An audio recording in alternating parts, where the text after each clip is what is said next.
누가복음 24장 1절에서 10절까지 오늘 우리에게 주신 말씀입니다.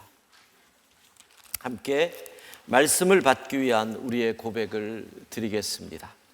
우리의 형편과 마음을 가장 잘 아시는 하나님, 이 시간 주의 말씀을 받겠습니다. 말씀하여 주옵소서. 주의 말씀대로 나를 붙들어 살게 하시고 내 소망이 부끄럽지 않게 하소서. 아멘.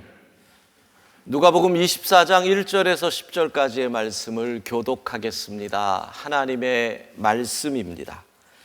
안식 후 첫날 새벽에 이 여자들이 그 준비한 향품을 가지고 무덤에 가서 돌이 무덤에서 굴려 옮겨진 것을 보고 들어가니 주 예수의 시체가 보이지 아니하더라. 이로 인하여 근심할 때에 문득 찬란한 옷을 입은 두 사람이 곁에 섰는지라.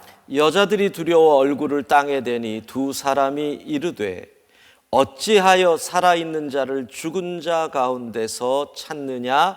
여기 계시지 않고 살아나셨느니라. 갈릴리에 계실 때에 너희에게 어떻게 말씀하셨는지를 기억하라. 이르시기를 인자가 죄인의 손에 넘겨져 십자가에 못 박히고 제 3일에 다시 살아나야 하리라 하셨느니라 한데 그들이 예수의 말씀을 기억하고 무덤에서 돌아가 이 모든 것을 11 사도와 다른 모든 이에게 알리니 이 여자들은 막달라 마리아와 요한나와 야고보의 모친 마리아라 또 그들과 함께한 다른 여자들도 이것을 사도들에게 알리니라. 아멘. 우리가 올해 신년을 맞이한 것은 성도들이 다 아실 겁니다. 그리고 다음 주일이 이제 생일이죠. 창립 주일입니다. 오늘은 부활절이고 다음 주일은 생일이고, 그래서 어떻게 말씀을 전할까 고민을 하고 기도하다가 우리 원로 목사님의 설교 영상을 좀 찾아보았습니다. 16년 전 2006년 4월 16일 부활주일에 고 최기석 원로 목사님이 누가복음 24장 오늘 본문으로 설교를 하신 영상을 보았습니다. 제목은 어찌하여 살아있는 자를 죽은 자 가운데서 찾느냐. 다음 주는 창립주일이고 오늘은 부활주일이라서 그래, 그러면 원로 목사님 설교와 내 설교를 같이 한번 해보자. 그냥 요즘 아이들 말로 하면 콜라보 무대 뭐 이런 거지요. 사실은 제가 목사님 생존에 계셨을 때 그런 설교를 한번 해보고 싶었거든요. 같은 주제를 가지고 원로 목사님이 한 꼭지하고 제가 한 꼭지하고 서로 이런 주고받는 설교를 한번 하고 싶다라는 생각을 했는데 그 어른 워낙 깔끔하셔서 전혀 생각도 안 해주셨거든요. 그래서 오늘 원로 목사님의 설교와 거기에 저의 묵상을 더해서 이 말씀을 전하는 겁니다. 부활주일에 사실 어려서부터 부활주일을 맞이하면 이 누가복음 24장에 특별히 등장하는 제일 먼저 새벽 미명에 예수님의 무덤을 찾아간 여인들에 대한 이야기. 그래서 부활주일에 저희가 어렸을 때는 산 위에 올라가서 새벽 예배를 드리곤 했습니다. 그러니까 깜깜할 때 그 산을 올라가는 거죠. 그때마다 야, 여자들도 새벽 미명에 갔는데 뭐 니들은 왜? 뭐 이런 식으로 용기를 북돋았던, 그리고 그 여인들의 용기를 칭찬했던 설교를 제법 들었습니다. 사실 맞습니다. 로마의 가장 극형, 최고의 악형, 정치범들에게 주는 십자가형을 받고 죽은 사형수의 무덤을 그것도 어두울 때 찾아가는 것이 쉬운 일이겠습니까? 당시의 상황에서 로마 군인들이 경비를 서고 있었을 텐데 붙잡히면 더 큰 일이 나지 않겠습니까? 남자 제자들은 뭐 합니까? 다 꼬리 말고 숨어 있는데. 그러니 이 여인들의 용기는 칭찬받을 만한 일입니다. 문제는 오늘 본문을 여러분들이 자세히 읽어보십시오. 문득 찬란한 옷을 입은 두 사람이 등장합니다. 갑자기 무덤 안에. 그러니까 천사들이죠.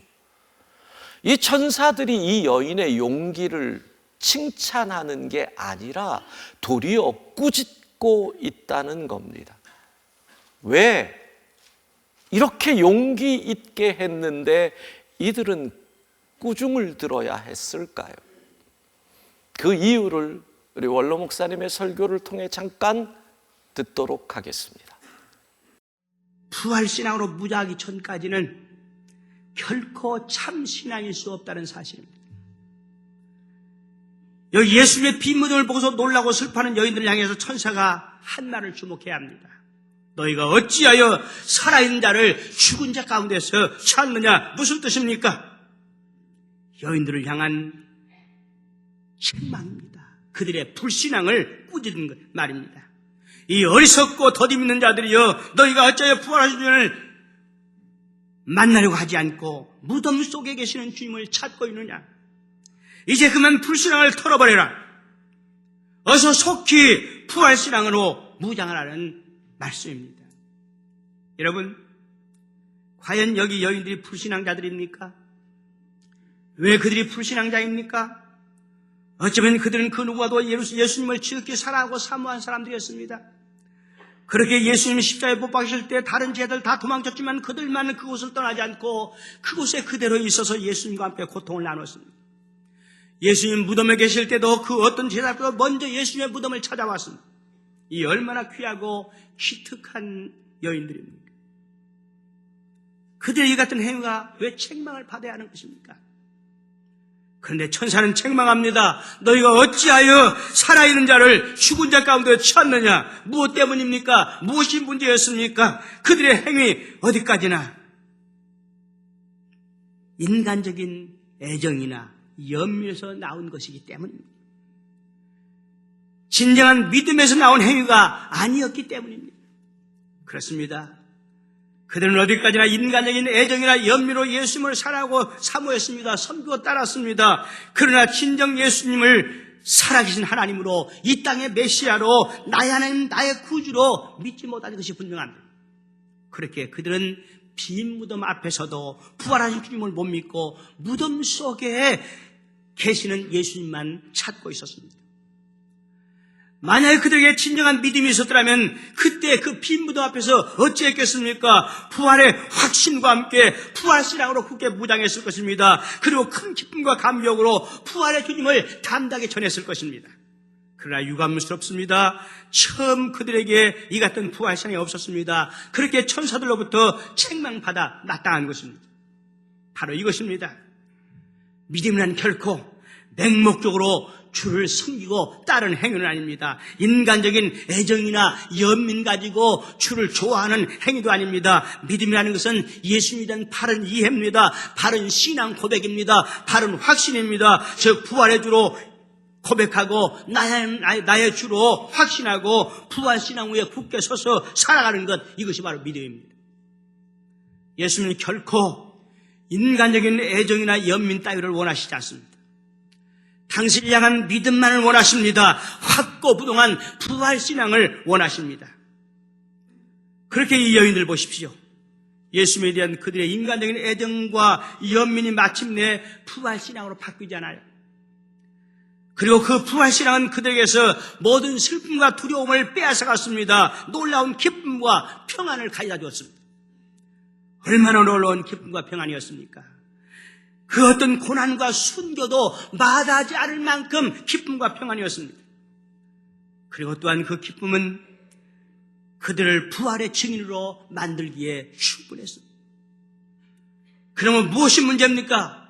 문제는 오직 부활신앙입니다. 확고한 부활신앙으로 무장하는 것입니다. 여인들은 정말 용기 있게 그 새벽에 무덤을 찾아왔습니다. 그런데 주님은 그게 신앙이 아니라는 거죠. 인간적인 연민, 의리, 인간적인 애정, 그게 주님 앞에서 인정받지 못했다는 겁니다. 왜? 그들은 지금 죽음의 자리로 온 거거든요. 절망의 자리로 온 거거든요. 시체를 찾아서 향품을 들고, 우리말로 염하러 오는 겁니다. 염을 하러. 여러분, 왜 그랬을까요? 다른 게 아닙니다. 주의 말씀을 잊어서 그럽니다. 주님의 말씀을 잊으면 이렇게 됩니다.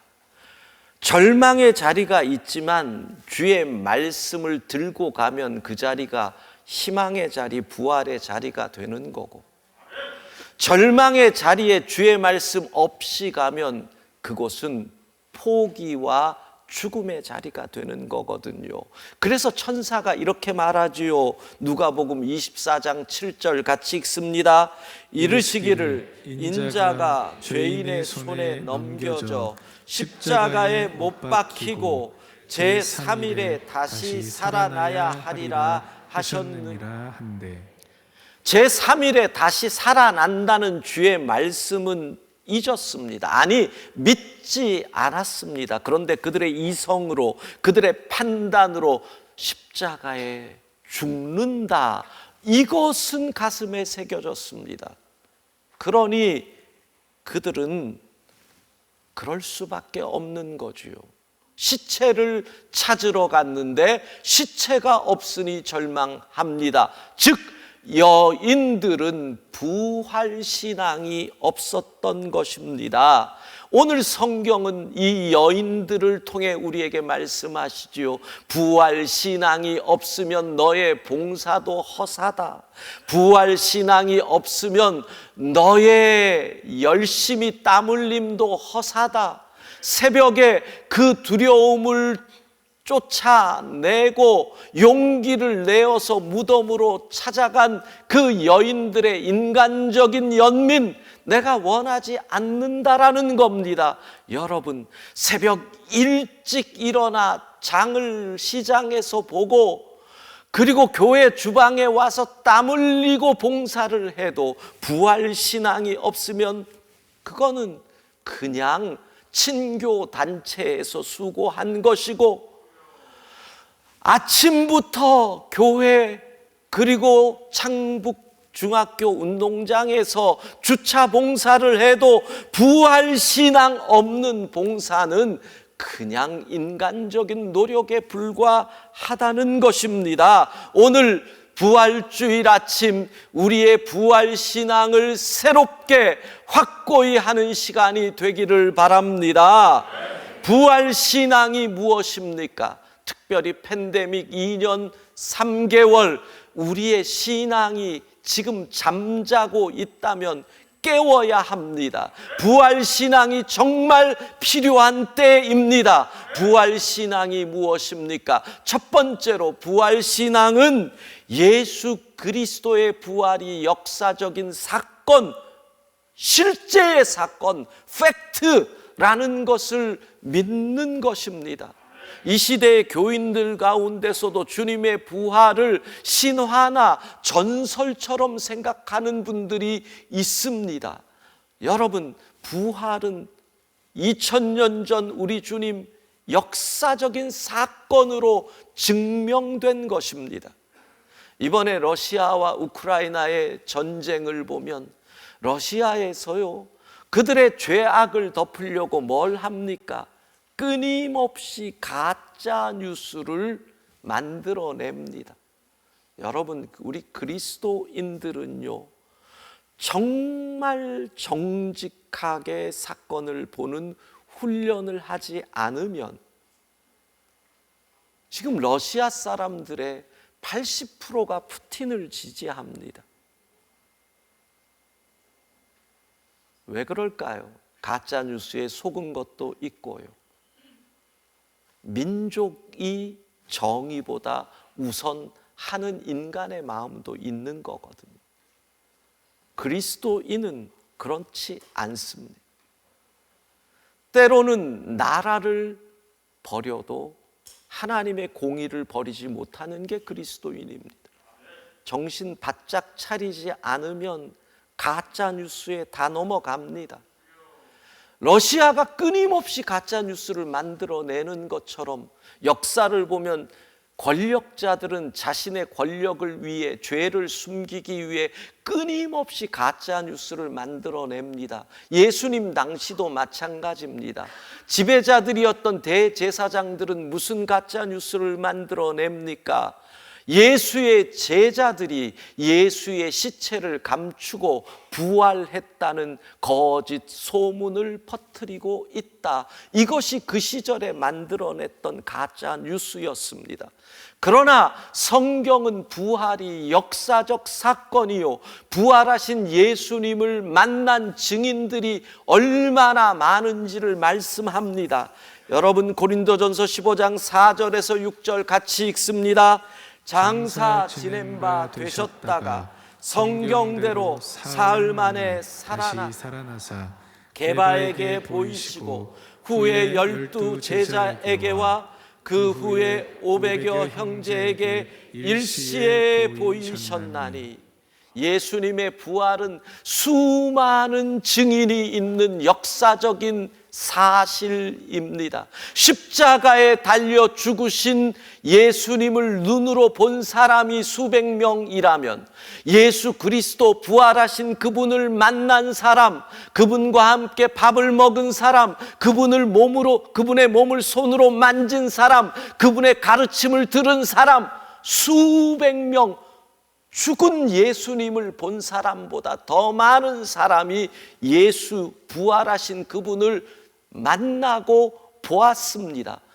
여러분, 예수 그리스도의 부활이 역사적인 사실임을 믿느냐? 스스로 정직하게. 이것이 바로 부활신앙의 출발이 되는 것입니다. 두 번째, 부활신앙은 종말론적인 부활을 믿는 것입니다. 이게 얼마나 능력인지 모릅니다. 종말론적 부활을 믿으면 죽음, 이게 끝판왕이잖아요. 우리의 인생의 최종 보스잖아요. 죽음 앞에서 절망이 아니라 평안과 소망을 말할 수 있는 것은 이 종말론적 부활신앙이 있을 때 가능한 것입니다. 코로나19로 인하여 우리 가운데서 많은 분들이 사랑하는 이를 갑자기 잃었습니다. 생각하지 못한 이별을 우리가 체험했습니다. 만약에 이 부활신앙이 없다면 그 자리가 얼마나 슬플까요? 영원한 이별의 자리인 것입니다. 그러나 성경은 뭐라고 얘기합니까? 고린도전서 15장 51절 52절 같이 읽습니다. 보라, 내가 너희에게 비밀을 말하노니 우리가 다 잠잘 것이 아니요 마지막 나팔의 순식간에 호련히 다 변화되리니, 나팔 소리가 나매 죽은 자들이 썩지 아니할 것으로 다시 살아나고 우리도 변화되리라. 마지막 날에 다시 살아나고 온전히 부활한다라고 하는 이 종말론적 부활신앙, 제가 사순절 새벽 기도하며 찬송가를 하나 찾았을 때 이 본문으로 만든 나팔 불 때 나의 이름, 이 찬송을 찾으려고 인터넷으로 몇 장이지 찾는데 거기에 뭐 댓글이 달린 것들이 있더라고요. 너희 아직도 이거 믿니? 뭐 이런 댓글이 있더라고요. 그러니까 믿지 않는 사람들 입장에서 보면 정말 나팔 불 때 이름이 불려지고 뭐 이게 너무 허무맹랑한 거예요. 여러분, 그 시절에 얘기하니까 나팔이지.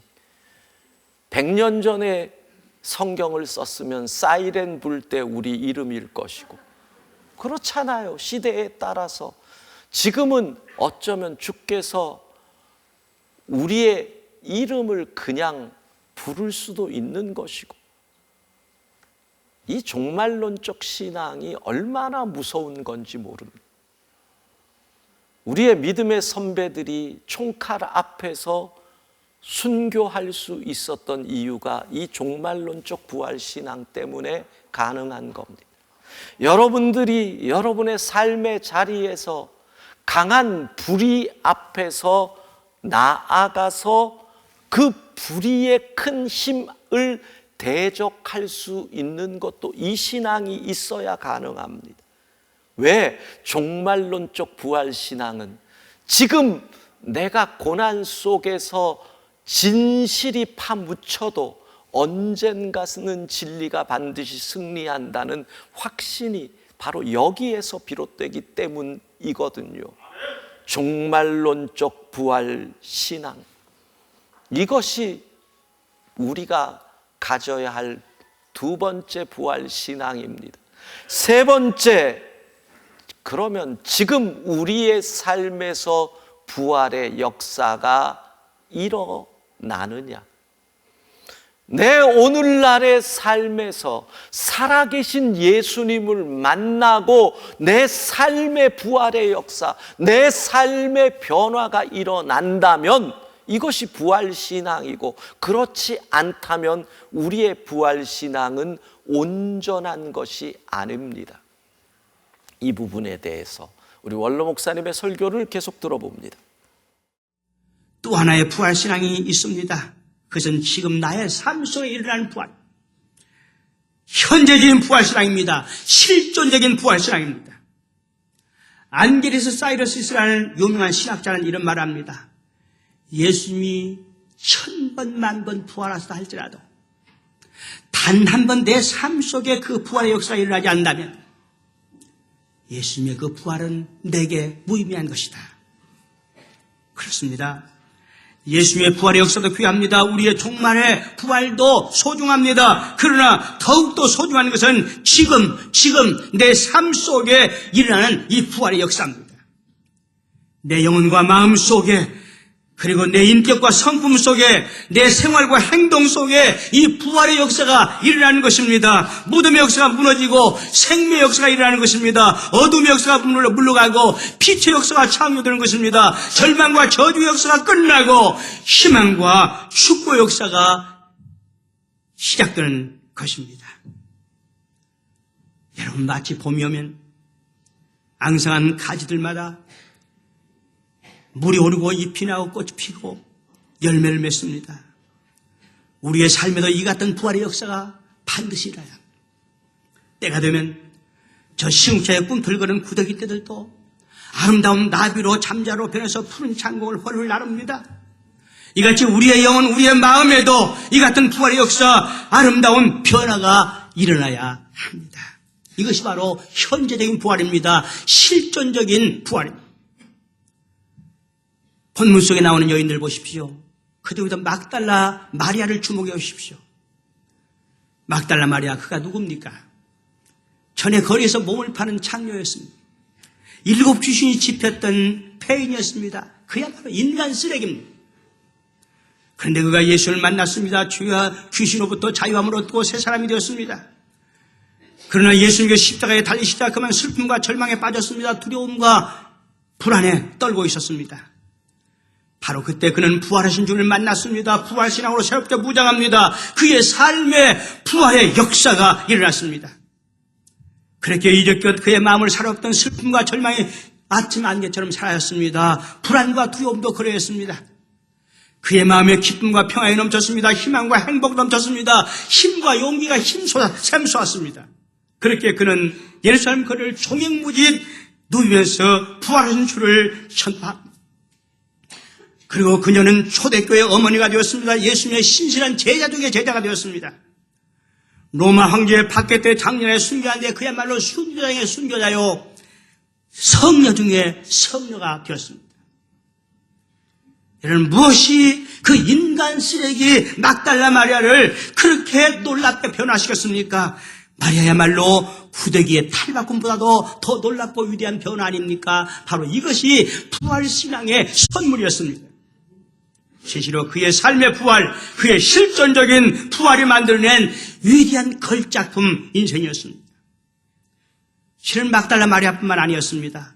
사도행전에 초대교회 모든 성도들이 다 그러했습니다. 그리고 바로 그들에 의해서 초대교회가 그토록 위대한 교회로 바뀌었습니다. 인류의 역사를 바꿔놓았습니다. 자, 그러므로 이제 우리 무엇을 결단해야 하는 것입니까? 너무도 그 해답이 분명하지 않습니까? 본문의 여인들처럼 부활하신 주를 만나는 것입니다. 부활신앙으로 새롭게 무장하는 것입니다. 먼저 내 자신의 삶 속에 부활의 역사가 일어나는 것입니다. 그리고 이 부활의 복음을 증거해서 이 땅에 부활의 새 역사를 창조하는 그 일입니다. 무엇보다도 이 민족의 가슴에 부활의 복음을 심고 부활의 영을 불어넣어서 이 황량한 에스겔 골짜기 같은 이 나라에 영적, 정신적 부활의 역사를 일으키는 것입니다. 사회적, 도덕적 부활의 역사를 일으키는 것입니다. 그리고 정치적으로, 경제적으로 부활의 역사를 일으키는 것입니다. 이 위대한 민족 부활의 비전, 이번 부활절을 기해서, 그리고 우리 영광인대의 부활신앙을 통해서 이루어지기를 축원합니다. 조금 전 예배 끝나고 우리 장로님 한 분과 원로 목사님 설교 오랜만에 들으니 어떠세요?